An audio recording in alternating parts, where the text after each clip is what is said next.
जय हिंद सभी भाइयों को मेरी तरफ से प्यार भरा नमस्कार। और मैं लेके आ चुका हूँ आरपीएफ के टॉप और बेहतर क्वेश्चन आपके सामने। सारे स्टूडेंट एक बार लाइक और शेयर कर देंगे क्लास को, और लाइक करना नहीं भूलेंगे क्योंकि बेहतर क्वेश्चन की सीरीज़ आपके सामने आई है आरपीएफ कांस्टेबल की, अगर आप तैयारी कर रहे हो 2024 के अंदर। ठीक है, तो पहला क्वेश्चन क्या है, इंकलाब जिंदाबाद का नारा किसने दिया था। टॉप क्वेश्चन मैं आपके लिए लेकर आया हूँ और बेहतर क्वेश्चन है आपके सामने जो आया है आरपीएफ कांस्टेबल का। मेरे भाई इसका उत्तर देंगे आप। वैसे चारों ही नाम तकड़े हैं, सुभाष चंद्र बोस, बाल गंगाधर तिलक, भगत सिंह और सुखदेव। तो ये इंकलाब जो जिंदाबाद है ये नारा दिया था Bhagat Singh. Option number C बिल्कुल सही हो जाएगा। चलो आगे आ जाओ। भारत के संविधान में मौलिक अधिकारों के अनुसार बंधुआ मजदूरी पर रोक। ठीक है, बंधुआ मजदूरी का मतलब हो गया था किसी आदमी को गुलाम रखना और उससे काम करवाना, यानी बंधा हुआ रखना उसे। ठीक है, तो शोषण के विरुद्ध अधिकार, उसका शोषण करना, उसे आज़ादी नहीं होना। तो ऑप्शन नंबर सी हमारा बिल्कुल सही होगा। 25 क्वेश्चन करवाऊंगा, ज़रूर कमेंट करना कितने क्वेश्चन आपके लास्ट में सही होते हैं। आगे चलो। उत्तर प्रदेश में संसदीय सीटों की संख्या कितनी है। ठीक है, संसदीय सीटों की संख्या कितनी है, तो ये ऑप्शन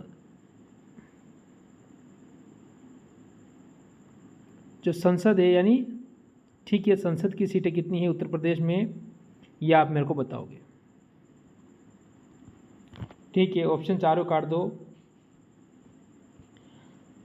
ठीक है, तो आप ये इसका उत्तर मेरे को HW के तौर पे देता हूँ। इसका उत्तर आप मेरे को कमेंट करोगे, और नहीं आ रहा है तो मेरे को लिख के भेजना, उस समय मैं आपको बताऊंगा इसका उत्तर क्या होगा। और ऑप्शन चारों ही गलत है, ये आपको ध्यान रखना है।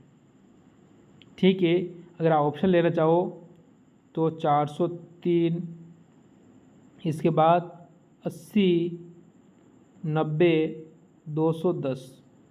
ठीक है, आप मेरे को कमेंट करके बता सकते हो की ओर जा सकते हो, जो कि ऑप्शन नंबर ए बिल्कुल सही होगा आपका। आगे अगर हम बढ़ें अगले क्वेश्चन की ओर, वर्णात व्यक्ति किस रंगों में भेद नहीं कर सकता है, यानी ऐसे कौन से रंग है उनमें वो क्या है, भेद नहीं कर सकता, यानी उन्हें पहचान नहीं सकता है। वर्णात व्यक्ति जो कलर की पहचान नहीं कर सकता है, उसके बारे में आपको ये बोल रहा है। तो मेरे भाई आप कह सकते हो यहाँ से कि वो व्यक्ति किन किन रंग को नहीं पहचान सकता है, तो आप कहोगे लाल और हरे को। सॉरी, लाल और हरा। ऑप्शन नंबर यहाँ से बी बिल्कुल सही हो जाएगा।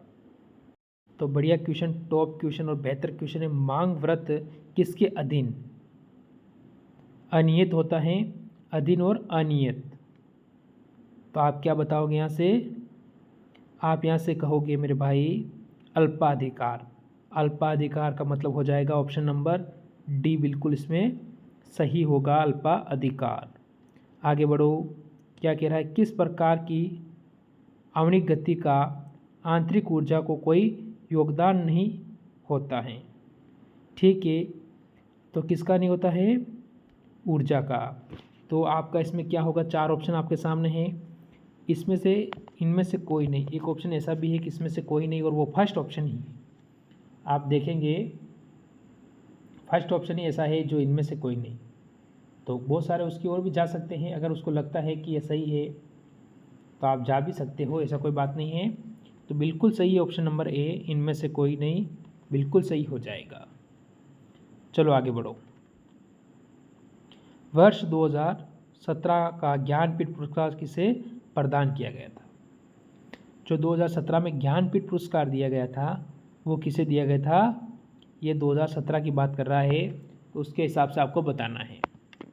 तो मेरे मित्र आप क्या कहोगे, इसमें उत्तर क्या होने वाला है। तो हम कहेंगे कृष्णा सोबती। कृष्णा सोबती यानी ऑप्शन नंबर बी बिल्कुल सही हो जाएगा। चलो आगे चलो, क्या कहता है, वैदिक साहित्य की रचना किसके काल में हुई थी। ठीक है, वैदिक जो साहित्य जिसकी रचना किसके काल में हुई थी, ये आपको बताना है। तो जैसे आप यहाँ से कह सकते हो 3500 ईसा पूर्व से 2500 ईसा पूर्व के बीच, या फिर 3500 ईसा पूर्व से 1000 ईसा पूर्व के बीच, 2500 ईसा पूर्व से 500 ईसा पूर्व के बीच, या फिर 3500 से 1000 ईसा पूर्व के बीच। तो वैदिक आपसे पूछा है साहित्य, तो ऑप्शन नंबर ए हमारा बिल्कुल सही होगा यहाँ पर। चलो फिर आगे बढ़ो। क्या कहता है, जिस समय भारत को स्वतंत्रता प्राप्त हुई उस समय इंग्लैंड का प्रधानमंत्री कौन था। जिस समय भारत स्वतंत्र हुआ था उस समय की ये बात कर रहा है कि उस समय इंग्लैंड का जो प्रधानमंत्री था वो मेरे भाई कौन था, ये आपको बताना है। तो यहाँ से हमारा उत्तर क्या हो जाएगा कि उस समय इंग्लैंड का प्रधानमंत्री कौन था, तो हम कहेंगे एटली, यानी ऑप्शन नंबर ए बिल्कुल सही होगा, ये आपको ध्यान रखना है। आगे आ जाओ अगले क्वेश्चन पर। अगला क्वेश्चन क्या कहता है, तो इसका उत्तर सभी बताने की कोशिश ज़रूर करेंगे। क्वेश्चन का कहना है वाष्पोत्सर्जन न्यूनतम होता है जब, कब, ये आपको बताना है। न्यूनतम होता है कब, जब आपको बताना है। तो यहाँ से अपना उत्तर क्या दोगे मेरे मित्र, तो आप यहाँ से कह दोते अधिक आर्द्रता हो, यानी अधिक आर्द्रता का मतलब ऑप्शन नंबर बी बिल्कुल सही हो जाएगा। आगे बढ़ोगे अगले क्वेश्चन की ओर। राष्ट्रपति और उपराष्ट्रपति की अनुपस्थिति में राष्ट्रपति के कार्यों का निर्वहन कौन करता है। जब राष्ट्रपति भी नहीं हो और उपराष्ट्रपति भी नहीं हो, उस समय जो राष्ट्रपति के कार्य होते हैं वो कौन करता है, यानी कार्यों को कौन करता है, ये आपको बताना है। तो बढ़िया ऑप्शन आपका क्या होगा, आप कहोगे भारत के मुख्य न्यायाधीश। तो भारत के मुख्य न्यायाधीश करता है राष्ट्रपति का कार्य। ऑप्शन नंबर सी बिल्कुल सही हो जाएगा यहाँ पर। आगे बढ़ो। यू 235 श्रृंखला की किस संख्याओं से संबंधित है, ये आपको बताना है। ठीक है, तो आपको एक्टिनियम श्रृंखला, यानी ऑप्शन नंबर इसमें ए बिल्कुल सही हो जाएगा। तो ऑप्शन नंबर ए आपका एकदम सही होता है यहाँ पर। फिर बढ़ेंगे अगले क्वेश्चन की ओर। भारतीय संविधान किन राज्य में नीति निर्देश सिद्धांत का विचार किसके संविधान से ग्रहित किया गया है। ग्रहित किया गया है किसके संविधान से, यानी कौन से देश, आपको बताना है कौन से देश, कौन से देश के संविधान से। ठीक है, कौन से देश के संविधान से, तो सभी को पता है Ireland. Ireland option number A बिल्कुल सही हो जाएगा यहाँ पर। आगे बढ़ो अगले क्वेश्चन पर। ठीक है, बढ़िया क्वेश्चन है, क्या कह रहा है देखिए और उत्तर बताइए। क्वेश्चन का कहना है लघु गणक का आविष्कार किसने किया था। ठीक है, तो इसका आविष्कार किसने किया था, ये आपका यहाँ से उत्तर क्या हो जाएगा। बढ़िया क्वेश्चन है, तो जॉन नेपियर। जॉन नेपियर का मतलब हो जाएगा ऑप्शन नंबर डी बिल्कुल सही है यहाँ पर। आगे आ जाओ अगले क्वेश्चन पर। ठीक है, अपराध अन्वेषण में जो डीएनए टेस्ट तथा सिद्धांत करता है, सिद्ध करता है, क्या करता है, डीएनए लेते हैं वो सिद्ध करता है। तो जैसे कि आरोपी का पता लगाना, आरोपी का क्या करते हैं पता, उस डीएनए से पता लगता है कौन आया था, किसका है, कैसे है। तो हम कहेंगे जैविक साक्ष्यों से अपराधी की पहचान।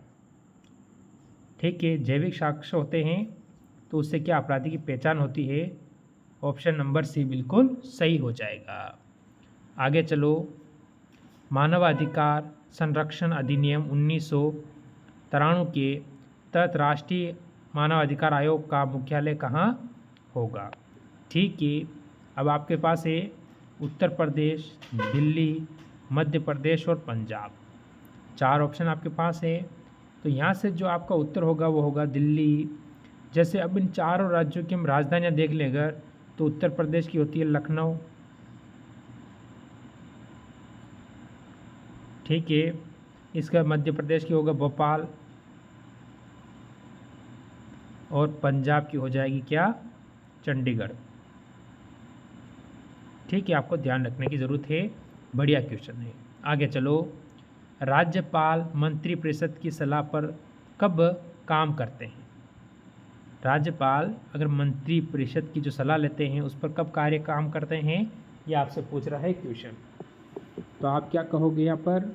आप सभी कहोगे विधानसभा को भंग करने समय। ठीक है, जब विधानसभा भंग होती है उस समय की बात कर रहा है, तो ऑप्शन नंबर ए है। ऑप्शन नंबर ए बिल्कुल सही हो जाएगा। आगे चलो। प्रकाश विरूपता किसकी कमी के कारण होता है?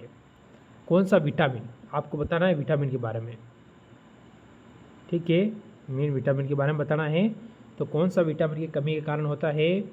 तो मेरे मित्र आपका उत्तर क्या हो जाएगा? विटामिन B2 यानी ऑप्शन नंबर बी बिल्कुल सही हो जाएगा। आगे आ जाओ। गुप्त काल की प्रसिद्ध महिला शासिका थी। ठीक है, गुप्त काल की जो प्रसिद्ध महिला शासिका थी कौन थी? ये आपका उत्तर क्या होगा? जो गुप्त काल से आपसे पूछा गया है तो प्रभावती। यहाँ से प्रभावती ऑप्शन नंबर सी की ओर जाएंगे हम। बिल्कुल सही और सटीक उत्तर होगा यहाँ पर। आगे बढ़ो। वर्धमान महावीर परिनिर्वाह कहाँ से प्राप्त किया? परिनिर्वाह जो प्राप्त किया उन्होंने, जिनका नाम है वर्धमान, यानी हम कहते हैं महावीर।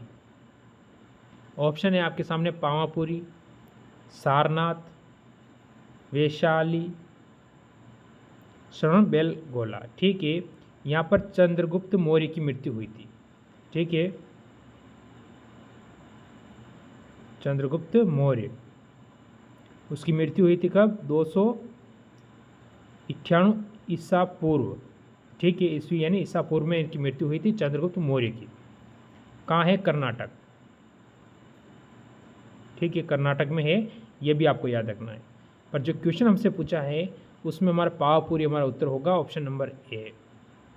ठीक है, फिर बढ़ोगे अगले क्वेश्चन की ओर। भारत के उच्च न्यायालय की केंद्र और राज्यों के बीच विवाद का निपटारा करने की शक्ति किसके अंतर्गत आती है? ठीक है, भारत का जो उच्च न्यायालय होता है, जो केंद्र और राज्यों के बीच में जो निपटारा होता है, वो शक्ति किसके अंतर्गत आती है, ये आपको बताना है। तो मेरे मित्र आप यहाँ से क्या कहोगे? आपका उत्तर क्या होगा? तो सभी कहोगे मौलिक अधिकारिता, यानी मौलिक अधिकारिता, यानी ऑप्शन नंबर ए हम बिल्कुल सही कहेंगे। यहाँ से आगे आ जाओ। सीमांत राजस्व क्या है? सीमांत राजस्व होता है वो क्या है, आपको बताना है यहाँ से। तो यहाँ से आप कह सकते हो कि अतिरिक्त यूनिट की बिक्री पर प्राप्त राजस्व को, अतिरिक्त यानी ज़्यादा, यानी ऑप्शन नंबर सी यहाँ से बिल्कुल सही होगा। ये रहेगा आज का 100वां क्वेश्चन। ठीक है, कम से कम मैं अभी तक आरपीएफ कांस्टेबल के अंदर आपको कम से कम 300 से लेकर 400 क्वेश्चन के बीच में करवा चुका हूँ। ठीक है, अब आपके कितने क्वेश्चन इनमें से पेपर में कम से कम आपको 20 क्वेश्चन देखने को मिलेंगे पेपर के अंदर, अभी तक मैंने करवाए उसमें से। तो क्या कह रहा है क्वेश्चन? राजनीति विज्ञान किसका विज्ञान है, ये आपको बताना है। ठीक है, राजनीति जो विज्ञान है वो किसका विज्ञान है? ठीक है, तो सामाजिक इंजीनियरिंग। तो यहाँ से सामाजिक ऑप्शन नंबर सी बिल्कुल सही होगा। तो ये थे आज के टॉप क्वेश्चन। ज़रूर कमेंट करना कितने सही हुए हैं। सभी मित्रों को जय हिंद, जय भारत।